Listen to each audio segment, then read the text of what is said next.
दोस्तों आज हम आ चुके हैं न्यू क्लास के अंदर, जिसमें हम आपको सिखाते हैं इंसेट टैब के अंदर आपको टेबल कैसे बनाते हैं।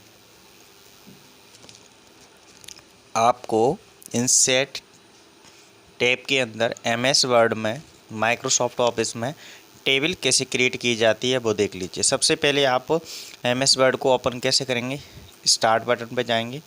स्टार्ट बटन पर जाने के बाद आपको ये विंडो लिस्ट दिख रही है, यहाँ पे लिखा है माइक्रोसॉफ्ट वर्ड 2007।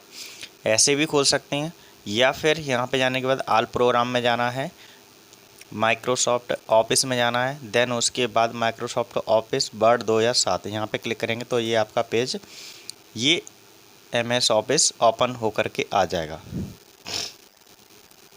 ठीक है, तो आज हम जो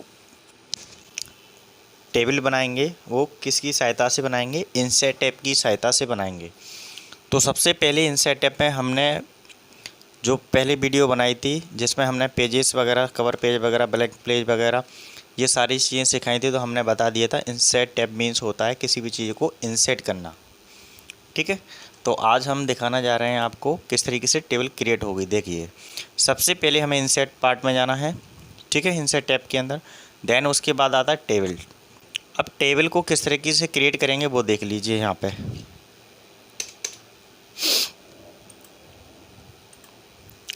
किसको, टेबल को, टेबल हम यहाँ पे बना के आपको शो करके दिखा रहे हैं किस तरीके से ये कार्य बनेगा। ठीक है, अब हम यहाँ पे क्या जाएंगे, सबसे पहले टेबल के अंदर ऊपर कर्सर लेके जाएंगे। अब यहाँ पे बहुत सारी आपको डायरेक्टली टेबल इंसेट हो जाती हैं, तो यहाँ पे जो टेबल बनेगी वो 10x8 की बनेगी। ठीक है, 10x8 की डायरेक्टली बना सकते हैं, तो वो यहाँ पे आप क्रिएट करके बना सकते हैं। ठीक है, तो ये चीज़ होती है कि जैसे हमने यहाँ पे मान के चलो एक रो ली और दो उसके अंदर क्या ले लिया, रो, और उसके अंदर कॉलम बढ़ाना है तो उसके अंदर हम कॉलम इस टाइप से बढ़ा से चले जाएंगे, बढ़ रहे हैं। तो जैसे मान के चलो मैंने यहाँ पे ले लिया 3, तो 2 रो और 3 कॉलम्स बन के आ गए। तो इस तरीके की आप क्रिएट कर सकते हैं बहुत आसान तरीके से एक टेबल। ठीक है, सिंपल सा है, बिल्कुल समझ में आ रहा होगा, बट हम अभी इसको हटा देते हैं। यहाँ से तो आप डायरेक्ट कर सकते हैं, बहुत आसान है ये चीज़ें, डायरेक्ट करेंगे डायरेक्ट इंसेट हो जाएगी। बट हम चाहते हैं कि अपने अनुसार डेटा बने, तो यहाँ पे लिखा है इंसेट टेबल। तो इंसेट टेबल के अंदर आपको जाना होता है, फिर आपको एक डायलॉग बॉक्स ओपन होके आता है, ये बताता है नंबर ऑफ़ कॉलम्स, जो कॉलम आपको चाहिए वो कितने चाहिए, और नंबर ऑफ़ रोज़ चाहिए तो रो कितनी चाहिए। ठीक है, नंबर ऑफ़ रोज़ आपको समझ में आ रहा है, नंबर ऑफ़ रो होती हैं वो आपकी खड़े में होती हैं नंबर ऑफ़ रोज़, और लेटे में होती हैं वो आपके नंबर ऑफ़। ठीक है, इस तरीके से कार्य करते हैं।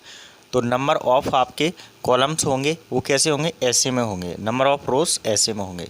तो आज हम आपको दिखाने जा रहे हैं। सबसे पहले हम 5 क्या ले लेते हैं, जैसे 3 हमने क्या ले लिए, कॉलम ले लिए, और मान के चलो 3 कॉलम ले लिए और 4 हमने रो ले ली।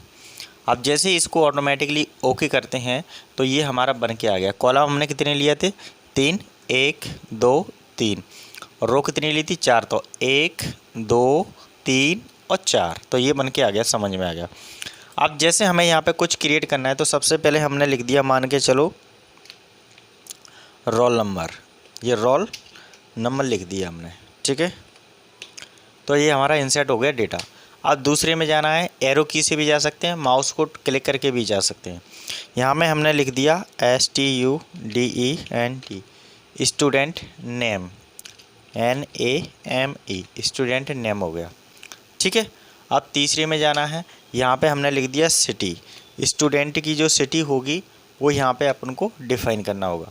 तो आपको सही समझ में दिख रहा होगा। अब यहाँ पे देख रहे होंगे कि जो स्टूडेंट नीचे आ गया, हम चाहते हैं एक लाइन में ही आए, तो ये लाइन में इस तरीके से पूरा प्रॉपर चाहिए तो कहाँ जाना पड़ेगा, ये आपको दिख रहा है रूलर पे ये 3-4 पॉइंट दिख रहे हैं, तो इस वाली लाइन को आपको बड़ा करना है, और इसके बीच में, तो इस वाली लाइन को थोड़ा सा आगे मूवमेंट कर देंगे तो आपकी शिफ्टिंग हो जाएगी। समझ में आ गया, ये लाइनिंग दी है ऊपर आपका रूलर के अंदर आपको दिखाई दे रहे होंगे ये वाले पार्ट, इसको थोड़ा सा शिफ्ट करेंगे, जैसे पकड़ के ऐसे खींच देंगे तो आपका वो शिफ्ट हो जाएगा।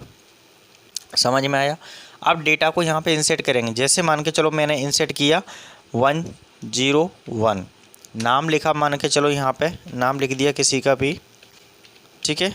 तो इस तरीके से मैंने अपना नाम लिख लिया। सिटी यहाँ पे लिख दिया मैंने ग्वालियर, ठीक है। तो ये हमारा यहाँ पे डिफाइन कर रहा है। अब बात करते हैं सेकंड की बात करते हैं। जैसे 102 में भी मैंने किसी का नाम लिख दिया, ठीक है। और ये भी दे दिया मैंने, मान के चलो कोई दूसरा, ठीक है। इस तरीके से मैंने मान के चलो एक और डेटा ले लिया और एक और डेटा को लेकर के उसको डिफ़ाइन कर दिया 103। इसमें भी मैंने नाम रख दिया, जैसे मान के चलो, ठीक है। और देन इसको मैंने रख दिया भोपाल। तो इस तरीके से हमारी एक टेबल छोटे रूप में बना सकते हैं, बिल्कुल प्रॉपर तरीके से। अब बात आती है, जैसे मान के चलो हमने टेबल तो बना ली, अब हमें बाद में ध्यान आया कि हमको यहाँ पे डेटा कम से कम 2 और हमें और जोड़ना है। तो कैसे जोड़ेंगे? सबसे पहले जैसे रो जोड़ना चाहते हैं तो रो तो हम डायरेक्टली जोड़ सकते हैं। कहाँ पे? जब आपको माउस का यहाँ पे लास्ट में क्लिक करके रखना है तब जुड़ेगा। कहाँ पे क्लिक करना है? लास्ट में। ये लास्ट में मैंने क्लिक किया, यहाँ पे एरो की से दिख रहा है, माउस को मैं चला के दिखा रहा हूँ। या फिर एरो की, जैसे हमारा कर्सर अभी यहाँ पे ब्लिंक कर रहा है भोपाल की जगह पे, आपको राइट वाली एरो की प्रेस करना है तो ऑटोमेटिकली आपका राइट की वाला प्रेस करेंगे तो ऑटोमेटिकली लास्ट में आपकी रो में पहुँच जाएगी। और लास्ट में रो में पहुँचने के बाद देन एंटर करेंगे तो आपकी सेम प्रोसेस एक और बन के आ जाएगी। समझ में आया? तो इसको भी हम इंसर्ट कर लेते हैं। जैसे 104 नेम दिया यहाँ पे, और यहाँ पे भी किसी का नाम दे दिया, जैसे मैंने दे दिया धार, ठीक है। इसको दे दिया मैंने, मान के चलो कोई दूसरा सिटी दे देते हैं,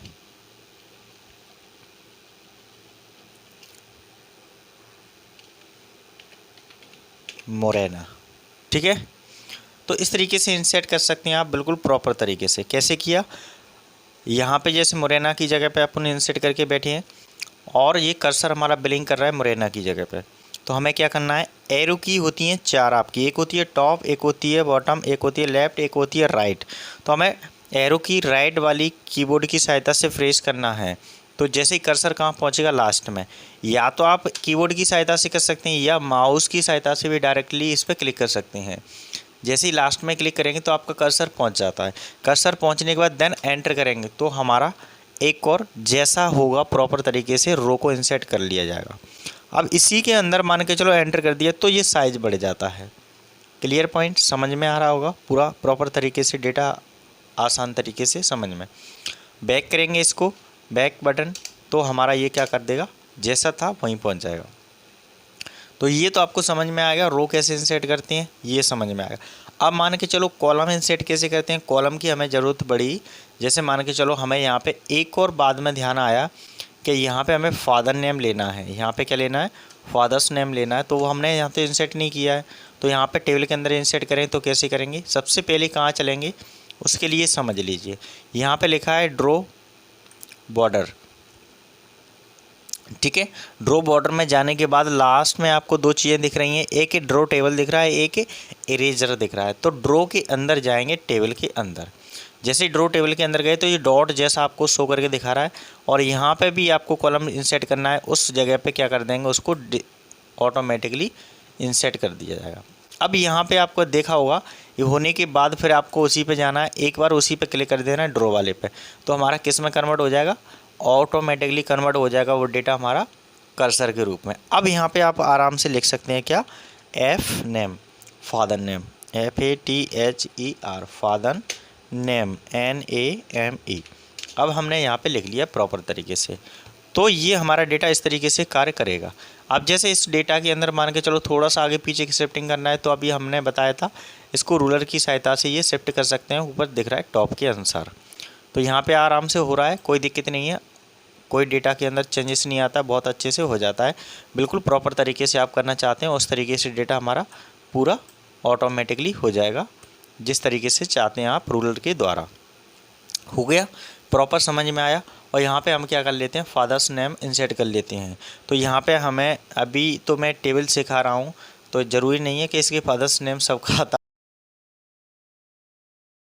ऑटोमेटिकली यहाँ पे क्या कर दिया, जिसका नाम लिख रहे हैं उसी का उसका फादर लिख दिया है नाम। कोई ऐसा ज़रूरी नहीं है कि हमको वही करना है। तो मैंने सबके एक जैसे ही बना दिए सबका, ठीक है, क्योंकि उसको हम क्या कर रहे हैं, ऑटोमेटिकली अपन डिफ़ाइन कर रहे हैं डेटा के अंदर। तो समझ में आ गया होगा आपको किस तरीके से मैंने आपको डिफ़ाइन करके टेबल के अंदर इंसर्ट आपको बता दिया। अब जैसे मान के चलो बाद में ध्यान आया कि हमने टेबल तो बना ली, बाद में ध्यान आया कि हमें ये ज़रूरत नहीं है कुछ टेबल के अंदर, जैसे आपका मान के चलो मैंने एक और ड्रॉ किया, कहाँ पे, यहाँ पे एक और ड्रॉ कर लिया मदर्स नेम, और बाद में ध्यान आया इसको हटाना है हमें, तो क्या करेंगे, हटाने के लिए यहाँ पे एक और यहीं पे बॉर्डर के अंदर बटन दिया है, जैसे ड्रॉ टेबल लिखा है, ड्रॉ टेबल के आगे जाएंगे तो इरेजर बटन दिखा रहा है, इरेजर दिखा रहा है। इरेजर के अंदर जाएंगे तो आप जिसको इरेज करना चाहते हैं उस डेटा को बड़े आराम से, कॉलम हो या रो हो, किसी भी डेटा को हम इरेज कर सकते हैं। बिल्कुल जो डेटा को सिलेक्ट करेंगे वो हमारा यहाँ से इरेज हो जाएगा। हो रहा है बिल्कुल प्रॉपर तरीके से, क्या नहीं हो रहा है। जैसे मान के चलो हमें ये डेटा इक्वल चाहिए, यहाँ पे एक ही नाम चाहिए, तो इसको हमने पूरा इकट्ठा कर दिया, तोड़ दिया कि नहीं तोड़ दिया। तो ये चीज़ें आपको सही समझ में आ गई होंगी। कंट्रोल जेड से मैं वापस कर लेता हूँ, उसी मोड में आ जाएगा। तो टेबल के अंदर आपको समझ में आएगा कि किस तरीके से कार्य कर रहा है इंसर्ट टेबल के अंदर, और इंसर्ट टेबल में कैसे काम कर रहे हैं वो आपको सही समझ में आ गया होगा, ठीक है। और उसी पे जाके इरेजर पे एक बार क्लिक करेंगे तो आपका डेटा बिल्कुल प्रॉपर तरीके से हो जाएगा, कोई भी दिक्कत नहीं आएगा। इसको कलर वगैरह करना है ये तो आपको सबको पता ही है पहले से ही, क्योंकि ये तो मैंने होम में बता दिया है कि मीनिंग कलर को किस तरीके से डिफ़ाइन करते हैं। डेटा बड़े आराम से आप डिफ़ाइन कर सकते हैं अपने अनुसार, ठीक है। डार्क वगैरह करना है, जैसा भी करना है आप अपने अनुसार डेटा को चेंज कर सकते हैं। यहाँ पे जा कर के जैसा भी डेटा आपके अंदर डिफ़ाइन करना है वो डेटा आपके अनुसार डेटा को चेंज कर लेगा, ठीक है। तो हो चुका है बिल्कुल। इसके अंदर बैकग्राउंड कलर देना है तो बैकग्राउंड कलर भी आप आसानी से दे सकते हैं, कोई भी डेटा के अंदर डिफ़ाइन कर दिया जाएगा तो बड़ी आराम से हो जाएगा, ठीक है। तो ऐसे हो जाएगा, या फिर यहाँ से देना है तो यहाँ से भी दे सकते हैं, जो बिल्कुल प्रॉपर तरीके से कार्य करेगा। जैसे हमारी सीट बन के आती है उस तरीके से डेटा को डिफ़ाइन करके शो कर देके दिखा देगा, ठीक है। तो यहाँ पे आपको दिखाई दे रहा है, बिल्कुल अच्छा लगेगा। उस टाइप का हमने एक डेटा को यहाँ पे इंसर्ट करके रख लिया है, और कलर भी हमने ऐसे डिफ़ाइन किया जिससे आपको कोई दिक्कत नहीं आए, थोड़ा सा इफेक्टिव लगे, ऐसा हमने कलर को चॉइस किया है। तो आज की क्लास में आपको समझ में आ गया होगा कि इंसर्ट टेबल कैसे क्रिएट करते हैं, उस टेबल के अंदर रो को कैसे करते हैं इंसर्ट, और रो को कैसे इंसर्ट किया जाता है, रो को डिलीट कैसे करते हैं, इरेजर कैसे करते हैं, और कॉलम को कैसे बनाते हैं, और उस कॉलम को कैसे हटाते हैं। तो डायरेक्टली आपको समझ में आ गया होगा प्रॉपर तरीके से। जैसे मान के चलो यहाँ पे मुझे ये वाली हटाना है, तो मैंने राइट क्लिक किया, राइट क्लिक करने के बाद इसी के अंदर माउस की सहायता से ये लिख के आ रहा है यहाँ पे डिलीट सेल। जैसे ही डिलीट करेंगे तो हमारा ऑटोमेटिकली एक वर्जन आता है, वो पूछता है कि आप सेल में से किसको करना चाहते हैं, रो को करना चाहते हैं, कॉलम को करना चाहते हैं। तो जैसे हमें रो को करना है तो रो कैसी होती है, ऐसे में, तो जैसे ही ओके करेंगे तो रो हमारी हट गई। क्लियर पॉइंट समझ में आया। अब जैसे मान के चलो हमें ध्यान आया कि ये वाला पार्ट हमें हटाना है, कौन सा, फादर्स नेम वाला, तो ये किसके अंदर आता है, हमारा कॉलम के अंदर आता है। तो राइट क्लिक करेंगे, ठीक है। राइट क्लिक करने के बाद तब ये डेटा हमारा डिफ़ाइन करता है। राइट क्लिक किया और जैसे ही हमारा यहाँ पे आ रहा है डिलीट सेल, तो ये पूछ रहा है कॉलम, कॉलम के अंदर जाएंगे, कॉलम के अंदर जाएंगे तो हमारा कॉलम वाला डिफ़ाइन डेटा वो ऑटोमेटिकली डिलीट हो जाएगा। तो ये समझ में आपको आ गया होगा बिल्कुल प्रॉपर तरीके से कि किस तरीके से हम अपने पेज के अंदर एक इंसर्ट टेबल बना सकते हैं, और उस इंसर्ट टेबल को किस तरीके से हम उसको डिलीट कर सकते हैं प्रॉपर तरीके से।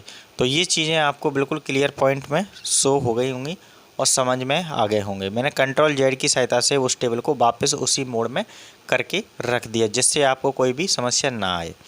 तो आज की क्लास में हमने आपको क्या सिखाया, इंसर्ट टैब के अंदर माइक्रोसॉफ्ट वर्ड में किस तरीके से डेटा को इंसर्ट टेबल के अंदर क्रिएट कर सकते हैं डायरेक्टली अपने टेबल के अंदर।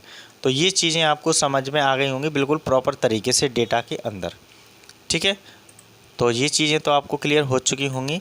अब बात आती है कि टेबल के अंदर ही कुछ चीज़ें ऐसी होती हैं जो डायरेक्टली हम यहाँ पे एक तरीके से कि कभी कभी क्या होता है, कोई भी कैलेंडर यहाँ पर डिजाइन किया जा सकता है, ठीक है। तो इसके अंदर ही पार्ट होता है एक और लास्ट में क्विक टेबल्स। क्विक टेबल्स आपको लास्ट में दिख रहा होगा टेबल के अंदर, जैसे ही क्लिक करेंगे तो लास्ट में आपका दिख रहा है ये क्विक टेबल। यहाँ पे पूरा कैलेंडर दिया होता है अपना साल के अनुसार, तो जैसे भी यहाँ पे जिस पे क्लिक करेंगे तो वो हमारी टेबल को शो करके दिखा देगा। और जिस टाइप का हमें कैलेंडर चाहिए उस टाइप का यहाँ पे बहुत सारी डिफाइंड टेबल्स होती हैं, उसके अनुसार हम डेटा में कन्वर्ट करके यहाँ पे शो कर सकते हैं। जैसे मई का चल रहा है तो मई का जैसे मैंने क्लिक किया तो हमारा डेटा मई के अंदर सिलेक्ट होकर के आ जाएगा। जैसे ये दिखाई दे रहा होगा आपको प्रॉपर तरीके से, यहाँ पे पूरा एक कन्वर्ट डेटा के अंदर शो करके आ रहा है। तो ये चीज़ें आपको सही प्रॉपर तरीके से दिखाई दे रही होंगी और किस तरीके से डेटा में ये कन्वर्ट होकर के आ रहा है। तो मैंने जैसे ही क्लिक किया बॉर्डर पे, बॉर्डर लाइन पे क्लिक किया तो बॉर्डर लाइन में वो सिलेक्ट होकर के कन्वर्ट हो गया बिल्कुल प्रॉपर तरीके से। तो ये डिफाइन हो रहा है डेटा, आपको समझ में बिल्कुल प्रॉपर तरीके से दिखाई दे रहा होगा। इसका साइज़ वगैरह आपको इंक्रीज करना है, डिक्रीज करना है, तो ये मैंने होम टैब के अंदर आपको पहले ही इस चीज़ों को, सारी चीज़ों को क्लियर बता चुका हूँ। तो आपको कोई भी समस्या नहीं आना चाहिए, प्रॉपर तरीके से आपको आना चाहिए कि ये चीज़ें किस तरीके से क्रिएट कर सकते हैं। तो टेबल के अंदर जा कर के आपने देखा कि कैलेंडर भी हम यहाँ से एक कैलेंडर को डिज़ाइन कर सकते हैं अपने अनुसार। ठीक है, तो यहाँ पे बहुत सारे डेटा के डिफ़ाइन रूल्स हैं, तो जिसके अनुसार आप चाहते हैं उसके अनुसार हम यहाँ पे डेटा को डिफ़ाइन कर सकते हैं, अपने अनुसार डेटा में कन्वर्ट कर सकते हैं। तो आज की क्लास में आपको दो चीज़ें मैंने क्लियर की। एक तो टेबल इंसर्ट कैसे किया जाता है, टेबल के अंदर किस तरीके से कार्य करती हैं, टेबल के अंदर रो एंड कॉलम किस तरीके से क्रिएट करते हैं, कलर कैसे करते हैं, बैकग्राउंड कैसे चेंज करते हैं, बॉर्डर कैसे करते हैं इसका। ठीक है, टेबल के अंदर जाकर के डिज़ाइन में जाकर के उसका बॉर्डर वगैरह ये सब चीज़ें आपकी प्रॉपर्टी होती हैं। जैसे ही मैंने यहाँ से हटा दिया टेबल ऑटोमेटिक हट जाएगा।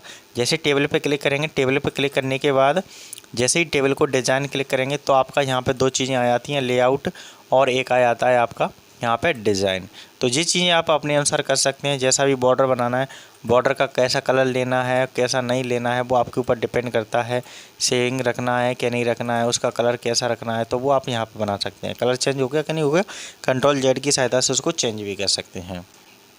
लेआउट में कुछ चीज़ें ऐसी होती हैं, बाकी तो ये सब चीज़ें आपको आना चाहिए पहले से ही, और कुछ चीज़ें ऐसी होती हैं जो ज़रूरत पड़ जाती है। तो इंसर्ट टेबल के अंदर हमने ये सारी चीज़ें आपको क्लियर कर दी, किस तरीके से आप टेबल बना सकते हैं। बट आपका ये मेन चीज़ थी वो यही थी कि इस तरीके से इंसर्ट करके उस टेबल के अंदर कार्य कर सकते हैं। ठीक है, तो आज की क्लास में बहुत है। इंसर्ट टैब के अंदर हमने आपको क्या सिखाया कि टेबल को किस तरीके से क्रिएट करते हैं। ठीक है, इंसर्ट टेबल के अंदर किस तरीके से क्रिएट करते हैं, और आपको समझ में आ गया हुआ तो इस वीडियो को लाइक एंड शेयर करिए। और इस चैनल पर फर्स्ट टाइम देख रहे हैं तो प्लीज़ इस चैनल को सब्सक्राइब कीजिए, जिससे आने वाली वीडियो या क्लास की वीडियो जो हमारी सबसे पहले आपके पास नोटिफिकेशन आ जाएगा, जिससे आपको फर्स्ट टाइम आपके पास पहुंच जाएगी और आपको मिलेगा देखने के लिए। थैंक यू, फिर मिलते हैं नेक्स्ट वीडियो में। जब तक के लिए सारी वीडियो को वॉच करते रहें और प्रैक्टिकली सीखते रहें। Thank you.